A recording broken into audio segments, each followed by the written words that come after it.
le puse ese título, el triunfo y la gloria de la cruz. El día viernes estuvimos compartiendo la cena acá y estuve compartiendo acerca de la centralidad de la cruz. ¿Ya? La cruz debe ser el centro de todo en nuestras vidas. Repito, la cruz debe ser el centro de todo en nuestras vidas. Y estuve hablando un poco de eso. Hoy día quiero continuar y cerrar este tema.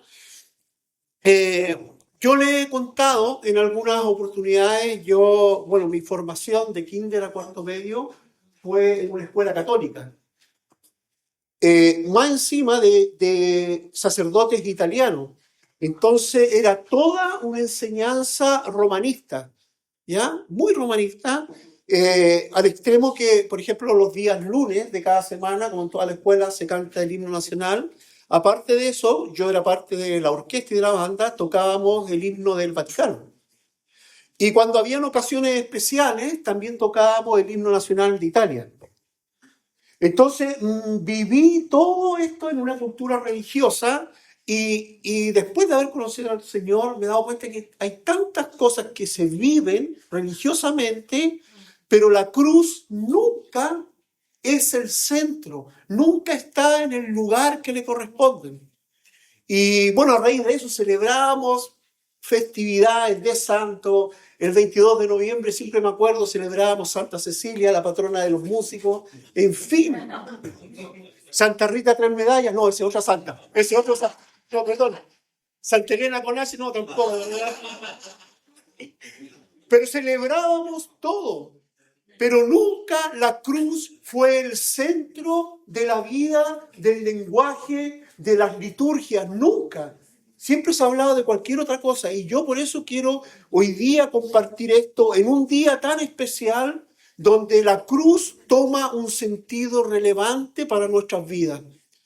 Y concluíamos el viernes pasado con estos conceptos.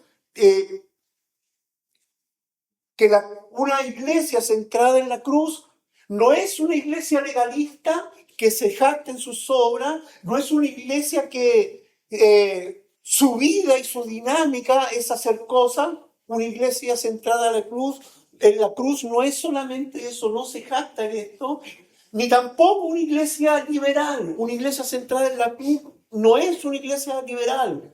Y al pecado, yo les decía, le llamamos pecado, no lo disfrazamos. El pecado es pecado. Aunque incomode, aunque no sea una palabra agradable en estos tiempos, al pecado le vamos a llamar pecado. ¿Estamos de acuerdo? ¿Sí? Sí. Voy a predicar a la antigua predicábamos así a vos nomás, ¿ya? ¿Me escuchan bien? ¿Sí? Ya, y quiero compartir con ustedes varios pasajes de la Escritura y donde quiero centrar lo que quiero compartirles hoy día.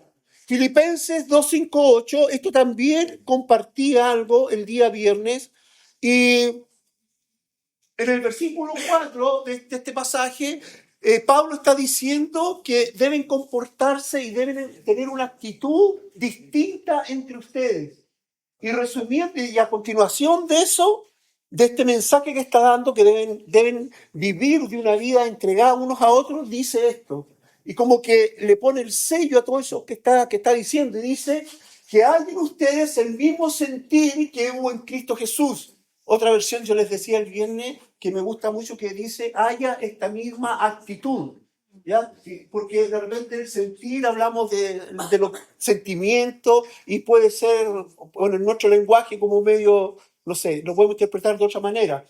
Entonces, pero en otra versión dice, hay en ustedes esta misma actitud que hubo en Cristo Jesús, quien siendo en forma de Dios, no estimó al ser igual a Dios como cosa que aferrarse, sino que se despojó a sí mismo y tomó forma de siervo, se hizo semejante a los hombres y estando en la condición de hombre, se humilló a sí mismo y se hizo obediente hasta la muerte y muerte en la cruz. Yo les comentaba el día viernes que Jesús en la Escritura dice que por lo que padeció, aprendió obediencia. Porque para Jesús o para Dios mismo la obediencia es algo desconocido. Siendo Dios, ¿a quién le tiene que obedecer? Jesús, dice la Escritura, por lo que padeció, aprendió a obedecer. Dios se humilló de tal manera que tuvo que aprender a obedecer, porque no estaba en su esencia. ¿Ya? Estamos ahí, seguimos. Dice, por lo cual Dios también, esta es la consecuencia de todo eso. Dice, por lo cual también lo exaltó hasta lo sumo y le dio un nombre que es sobre todo nombre, para que en el nombre de Jesús se doble toda rodilla de los que están en los cielos y en la tierra y debajo de la tierra.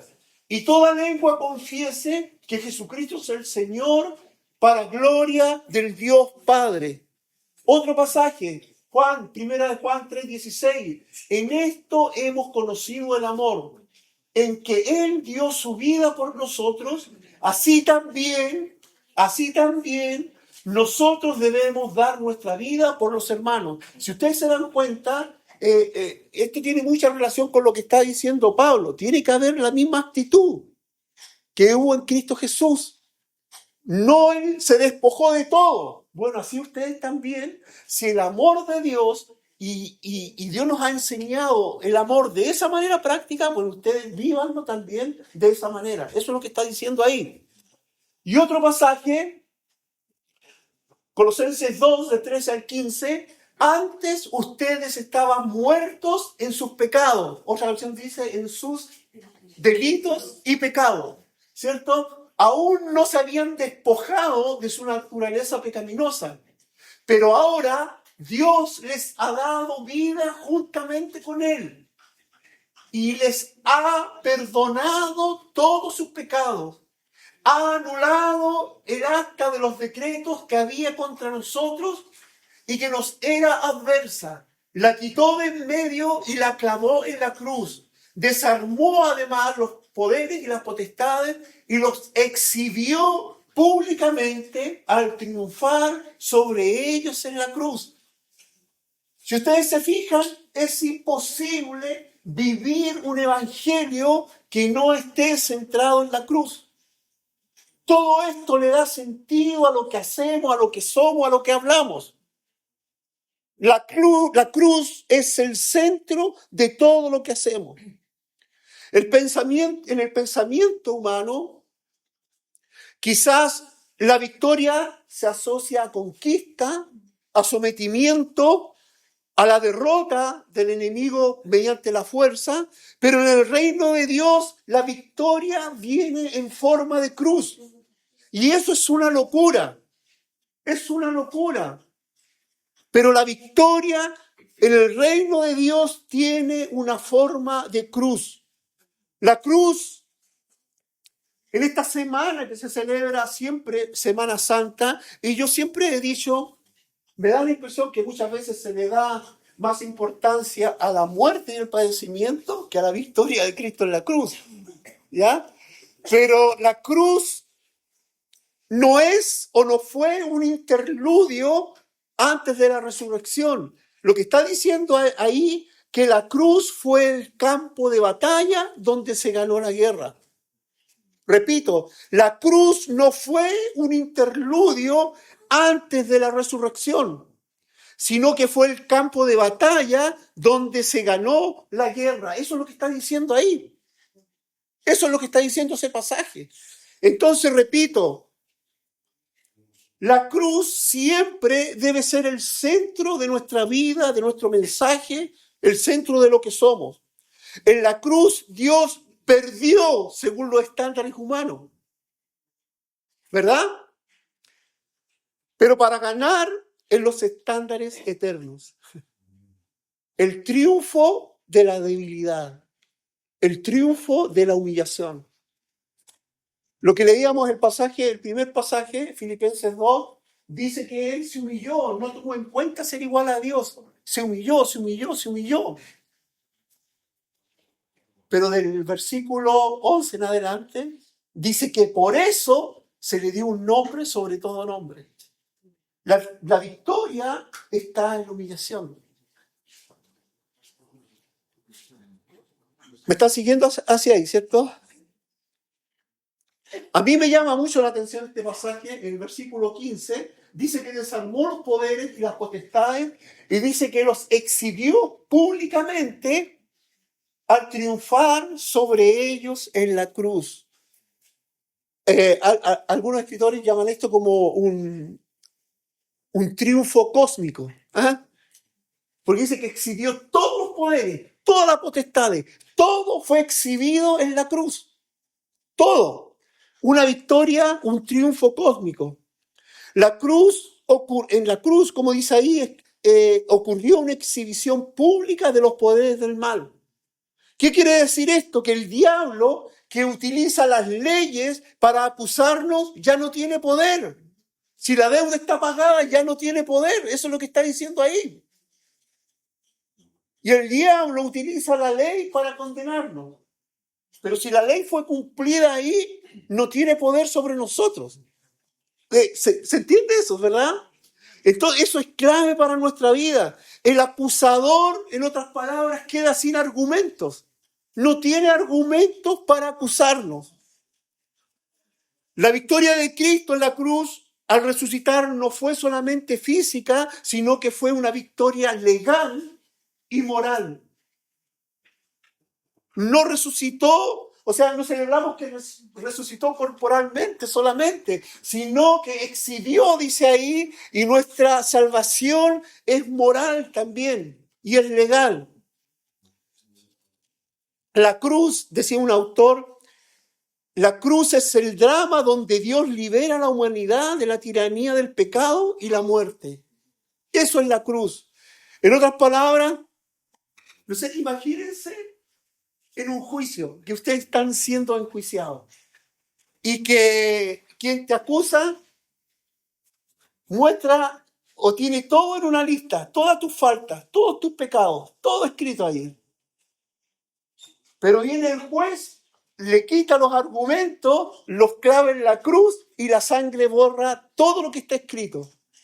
Eso es lo que figurativamente pasó ahí. La sangre de Cristo borró todas las sentencias que habían sobre nosotros. Ese es el poder de la cruz. Y el acusador puede estar gritando, pero no tiene evidencia. Fueron clavadas en la cruz. Y muchas veces nosotros nos dejamos llevar por lo que estamos escuchando. Pero la realidad nos muestra que la sentencia fue borrada. Ya no tiene de qué acusarnos. La sangre de Cristo borró todo lo que estaba sentenciando. Eso es lo que hizo Cristo en la cruz. Eso fue lo que hizo. Exhibió a los poderes y las potestades, los exhibió en la cruz, los descubrió, desmanteló todo esto, todos los poderes que había en contra de nosotros. Ahora, si eso no es motivo de exaltar a Dios, no sé qué otra cosa. Entonces, cuando vivimos en la centralidad de la cruz y entendemos lo que eso significa, nuestra perspectiva de la vida debiera cambiar. O sea, no hay otra respuesta. No puede haber otra respuesta. Ya no hay condenación. Si la cruz, como lo planteamos, representa una sustitución de Cristo por nosotros, el seguir a Jesús también aplica en nosotros, como decía en Juan, lo que nosotros hemos recibido, bueno, así tenemos que darlo también. Si hemos conocido el amor, que hemos sido perdonados, bueno, si realmente conocemos el amor, debemos hacer este seguimiento. Lo que hemos recibido, lo tenemos que entregar. Eso es lo que dice Primera de Juan. Hay algo especial ahí, no sé, Juan 3:16 y Primera de Juan 3:16. Son pasajes clave en nuestra vida como cristianos. ¿Ya? Son claves. No podemos celebrar la cruz y vivir para nosotros mismos. Repito, no podemos celebrar la cruz y vivir para nosotros mismos. La cruz podríamos decir que nivela el suelo. A los pies de la cruz todos somos iguales. Eso hace la cruz. nivela el piso, nivela el suelo. No hay nadie mayor ni menor. Frente a los pies o a los pies de la cruz somos todos iguales, muertos en nuestros delitos y pecados, pero la sentencia en la cruz, la sentencia que había sobre nosotros fue borrada. Recuerdo que, bueno, anoté aquí algunas cosas. Nadie es superior a nadie al pie del madero, donde todos somos culpables y todos somos redimidos. ¿Sí? El piso plano para todos. Todos culpables, todos redimidos. Hace un tiempo atrás, Camila estuvo compartiendo acerca del costo del discipulado. No sé si se recuerdan, y compartió acerca de Dietrich Bonhoeffer. ¿Sí? ¿No se acuerdan? Pero él decía algo así. El costo del discipulado, decía, él hablaba y acuñó un término que se empezó a ocupar mucho y hablaba sobre la gracia barata. ¿Ya? Y es un concepto interesante porque dice que la gracia barata es la predicación del perdón sin requerir arrepentimiento. Repito, él llama la gracia barata a la predicación del perdón sin requerir arrepentimiento. O sea, una cosa es que aquí hablar acerca del perdón y todo, pero esa es la mitad de la historia. Si no hablamos del arrepentimiento, por eso decía que no somos una iglesia liberal, hablamos del pecado y también hablamos del arrepentimiento. Entonces él hablaba de este concepto, la gracia barata, donde se habla del perdón, pero sin requerir arrepentimiento. Es gracia, en otras palabras, sin cruz. Es hablar de gracia sin hablar de cruz. Y muchas veces,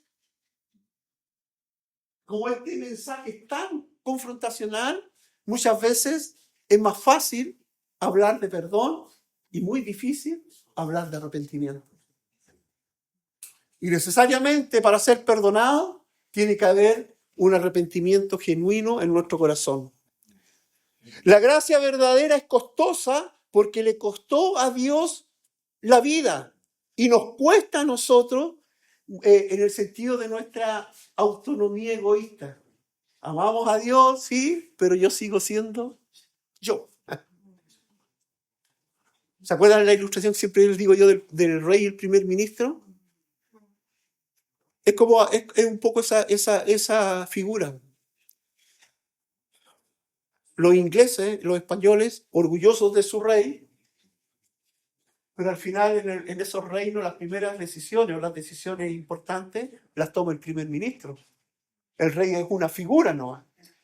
Y me temo que muchas veces en nuestra vida, nuestras oraciones, como lo hacíamos, levantamos nuestros brazos, tú eres mi rey, yo sigo siendo el primer ministro. Y muchas veces nuestra vida con el Señor es así. Declaramos, tú eres nuestro rey, pero las decisiones importantes las tomo yo. Yo soy el primer ministro. Entonces, la gracia verdadera es costosa porque le costó a Dios a su hijo le costó su vida. Le costó su vida. Martin Luther King decía, la cruz es la señal de que el amor es la fuerza más potente del mundo. Y ustedes saben todo lo que ocasionó en aquellos tiempos donde la segregación racial estaba en su apogeo. La cruz es la señal de que el amor es la fuerza más importante. Y quizás anoté aquí, bueno, lo voy a leer más adelante, quizás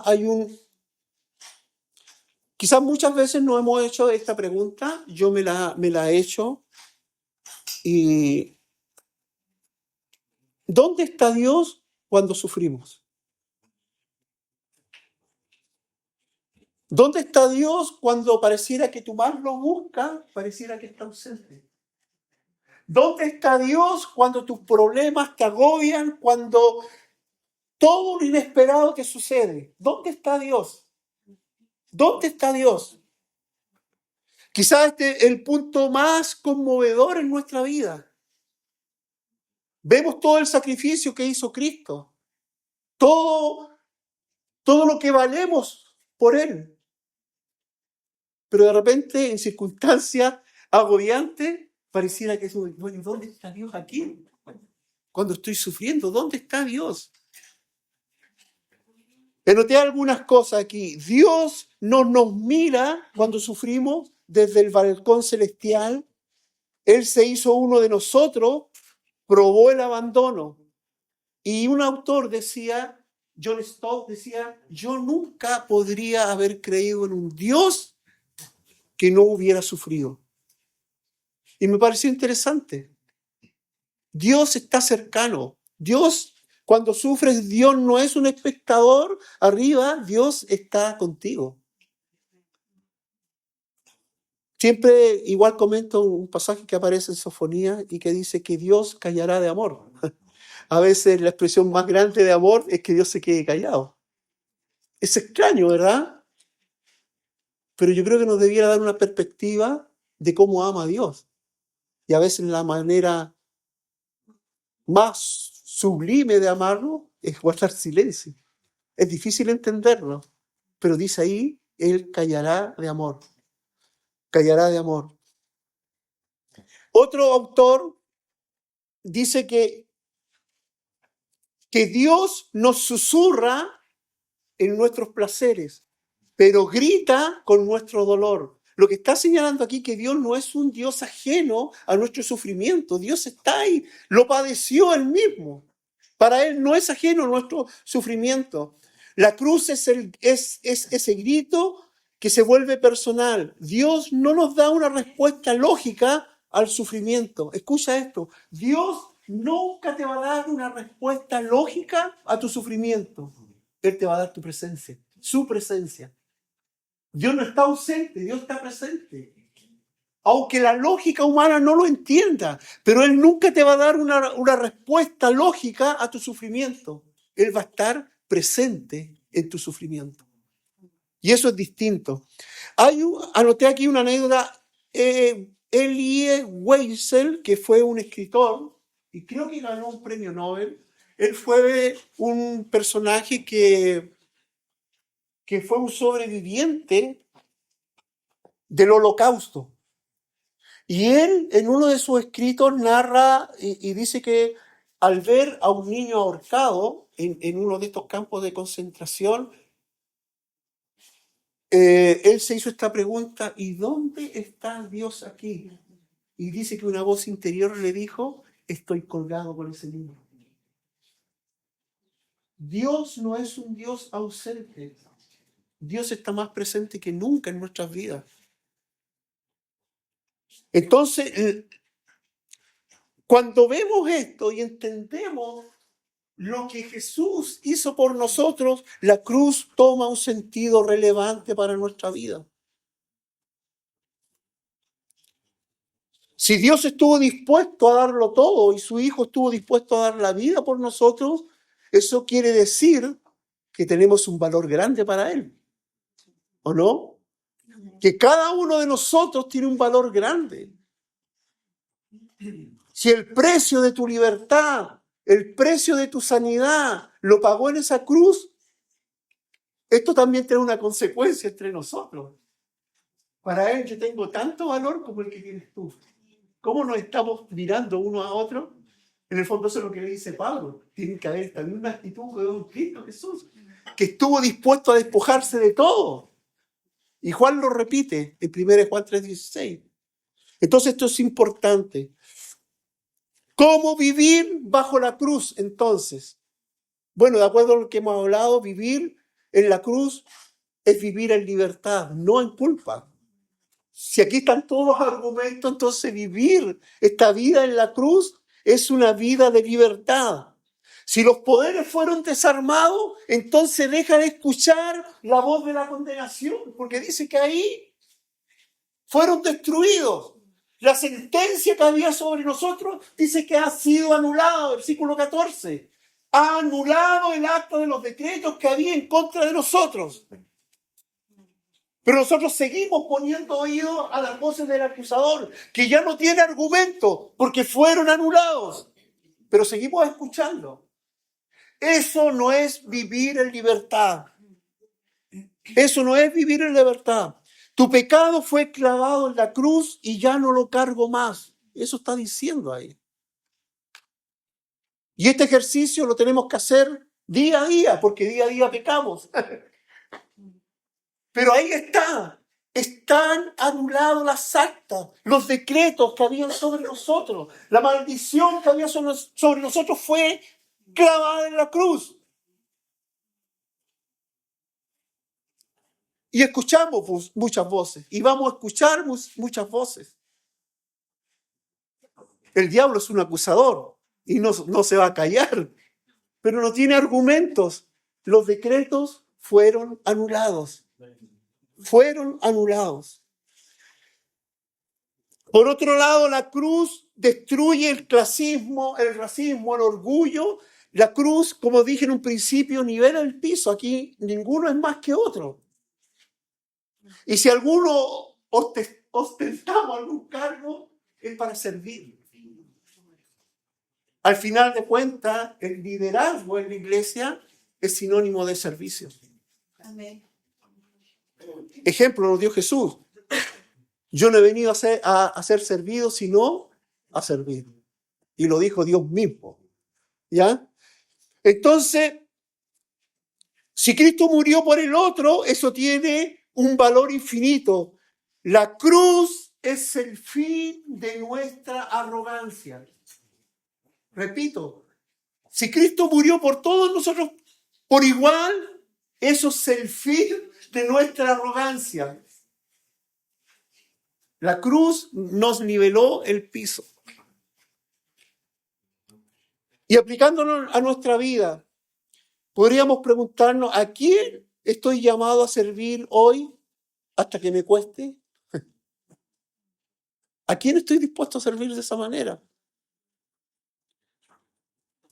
O por resumirlo o decirlo de otra manera, el amor que no cuesta nada no es el amor de la cruz. El amor que no cuesta, el amor que no duele, no es el amor que nos está enseñando nuestro Señor. ¿Cómo estamos amando? ¿Estamos dispuestos a amar de esta manera? Yo creo que Dios nos ha estado hablando todo este tiempo de el crecer es incómodo. ¿Estamos dispuestos a amar? El amor que no cuesta, el amor que no duele, no es el amor de la cruz.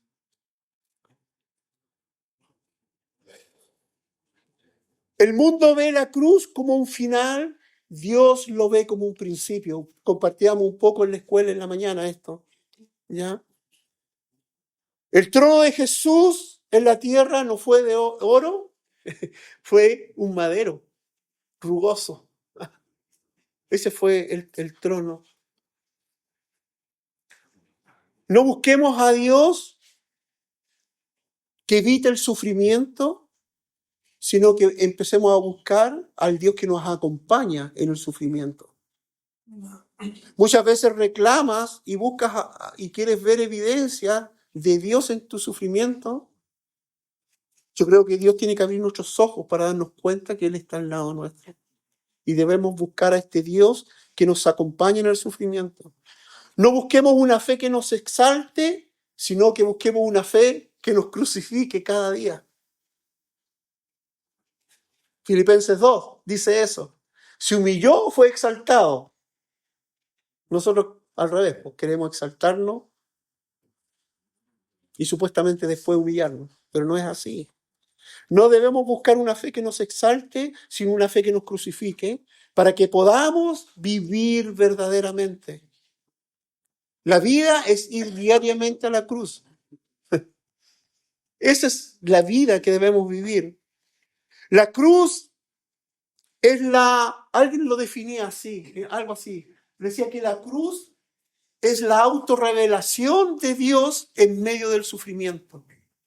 La cruz es la autorrevelación de Dios en medio de un mundo de dolor. Y aquí te quiero llevar, antes de orar, a reflexionar profundamente en estas cosas. Como le digo, no vamos a hablar de la cruz solamente porque esta semana ha sido Semana Santa, sino que vamos a hablar porque cada día debemos ir a la cruz. Y todo lo que hacemos, todo lo que planifiquemos, tiene que estar centrado en la cruz, o si no, no tiene sentido. Y la cruz debe estar puesta en su lugar, ¿ya? No pensando en el Cristo crucificado, ya como en muchos hogares hay un Cristo sufriente, demacrado, endémico, crucificado, sino este Jesucristo glorioso que estuvo dispuesto a todo por tu vida, por mi vida, y para tener esperanza en medio de tanta maldad. Amén. Te voy a hacer unas preguntas antes de orar. ¿Qué acusación del pasado sigues permitiendo que te esclavice? Repito, ¿qué acusación del pasado sigues permitiendo que te esclavice? Olvidando que ya fue clavada en la cruz. ¿Qué acusación? ¿Qué voz del pasado te sigue acusando? Tienes que identificarla y decirle, no, eso fue pagado ahí. Puede gritar todo lo que quiera, puede rugir todo lo que quiera, no tiene dientes, eso ruge nomás. Pero ¿qué acusación del pasado sigue permitiendo que te esclavice? ¿Qué áreas de tu vida o en qué áreas de tu vida estás buscando esta gracia barata? Perdón sin sacrificio. ¿En qué área de tu vida estás buscando perdón sin arrepentimiento? Gracia barata. Es decir, beneficios de Dios sin entregarnos a Él. Esa es la gracia barata. Buscamos los beneficios sin entregarnos, sin rendirnos a Él. ¿Cómo cambia tu perspectiva del dolor? ¿Cómo explicarlo? ¿Cómo logramos entender esta perspectiva del dolor, de lo que sufrimos, cuando entendemos que el Dios que adoramos es un Dios que tiene cicatrices en sus manos, en sus pies, en sus costados? ¿Cómo vivimos la vida? ¿Cómo enfrentamos el dolor?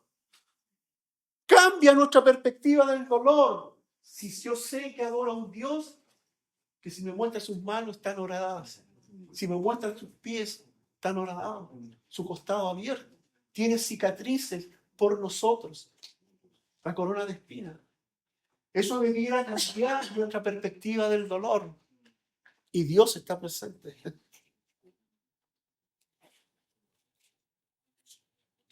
Resumí algunas cosas antes de orar. Dice, en la cruz Dios perdió, entre comillas, según todos los estándares humanos, para ganar según los estándares eternos. Es el triunfo de la debilidad, de la humillación a la exaltación. El diablo utiliza la ley para acusarnos, pero si la deuda está pagada, el acusador se queda sin argumentos. La victoria de Cristo no es física, fue legal, porque habla de que los decretos que habían en nuestra contra fueron crucificados, fueron clavados. Entonces es una victoria legal y moral. Moral en el sentido que ya no hay acusaciones sobre mis pecados. Fui liberado. No podemos celebrar la cruz y vivir para nosotros mismos. La cruz, como les decía, nivela el suelo. Nadie es superior a nadie al pie de un madero donde todos somos culpables redimidos. Vivir en libertad, si los poderes fueron desarmados, deja de escuchar la voz de la condenación. Tu pecado fue clavado en la cruz y ya no lo cargo más. Hay un dicho, no sé si yo creo que lo han escuchado, dice: cuando el diablo venga a recordarte tu pasado, tú recuérdale su futuro. Cuando él venga a recordarte tu pasado, a condenarte por tu pasado, tú recuerdas cuál es su futuro. ¿Ya? Vivir en humildad. La cruz destruye el racismo y el orgullo. Si Cristo murió por el otro, ese otro, mi hermano, tiene un valor infinito también, porque Cristo murió por él también. La cruz es el fin de nuestra arrogancia. Vivir en sacrificio. Pregúntate, ¿a quién estoy llamado a servir hoy? Hasta que me cueste. Y lo que les dije, el amor que no cuesta nada, no es el amor de la cruz. Queridos, queremos crecer como iglesia, queremos crecer en lo personal. Nuestra motivación es nada más que eso. Estamos haciendo la escuela porque queremos crecer, queremos centrarnos en esto, que esto sea parte de nuestra vida, no como algo intelectual, sino algo que estoy viviendo. Si la cruz no se hace real en nosotros, no tiene sentido. Porque la cruz nos llama a vivir de una manera distinta. Entonces puede ser un mensaje muy bonito, pero si no es práctico, no es nada. Es gracia barata. Lamentablemente, muchos ven a la iglesia como un bien de consumo. Pero la muerte de Cristo en la cruz fue un precio alto. Porque tú tienes un valor alto para Él. Amén. Oramos al Señor. Oramos al Señor. Señor, te damos gracias por... En realidad no alcanzamos a dimensionar todo el valor de lo que hiciste por nosotros, Señor. Muchas veces nuestro corazón y nuestra mente agobiado por las dificultades, Señor, agobiados por las circunstancias, Señor, por las dificultades del día a día, por lo que estemos viviendo, Señor, por lo que no podemos controlar. Muchas veces olvidamos lo que tú hiciste en la cruz y la implicancia que eso tiene en nuestras vidas, Señor. Perdónanos si muchas veces hemos considerado tu sacrificio como algo barato, Señor. Porque no fue así, pagaste un precio alto, Señor.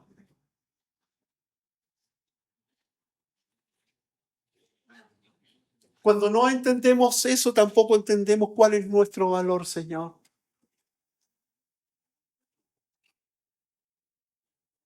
Cuando entendemos que tú estuviste dispuesto a entregar todo por cada uno de nosotros, nos debe llevar a reflexionar que para ti tenemos un valor muy alto, Señor. Aunque escuchemos voces que nos digan lo distinto, aunque las circunstancias nos agobien y pensemos distinto, Señor.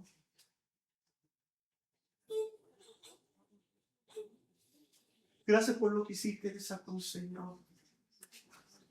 Gracias porque cargaste con mis pecados, porque le has dado un sentido nuevo a mi vida, Señor.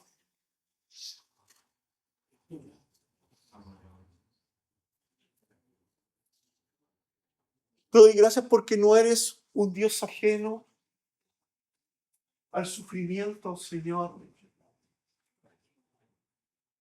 Y como veíamos, si te pudiéramos ver hoy día, veríamos cicatrices en ti, Señor. Porque el sufrimiento nunca fue ajeno a ti, Señor. Señor, haznos sensibles a tu presencia en todo tiempo, Señor, en toda circunstancia.